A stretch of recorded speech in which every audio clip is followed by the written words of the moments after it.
একসাথে বলেছে 18 দিনে কাজ করে, লিখলাম এ আর বি একসাথে করে 18 দিনে। ভালো কথা, এরপরে বলেছে এ করে একা 30 দিনে, সেটাও লিখলাম।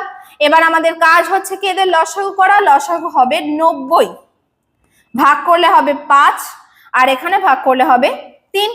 এবার একটা বিষয় ভাবো, এ আর বি দুজনে মিলে এফিসিয়েন্সি 5, তার মধ্যে এ এর এফিসিয়েন্সি 3, তাহলে শুধু বি এর এফিসিয়েন্সি কত? 5 বিয়োগ 3, 5 এর থেকে 3 মানে এরটা বাদ দিয়ে দিলাম, তার মানে বি এর এফিসিয়েন্সি 2, এটা আমরা বার করলাম। এবার আমাদের চেয়েছে বি একা কত দিনে কাজ করতে পারবে, তাহলে বি এর টোটাল কাজ করতে হবে কত? 90। বি এর এফিসিয়েন্সি আমরা কি পেলাম? 2, 90/2 করলে হবে 45। দেখো আস্তে আস্তে আমি সূত্রগুলো আর লিখছি না, কারণ তোমাদের নিশ্চয়ই এখন সূত্র মুখস্থ হয়ে গেছে যে টি সমান সমান W/E, তাহলে W হচ্ছে 90, E হচ্ছে 2, ভাগ করলে 45 দিনে শেষ করতে পারবে। অপশন নাম্বার এ হয়ে যাচ্ছে আমাদের রাইট আনসার।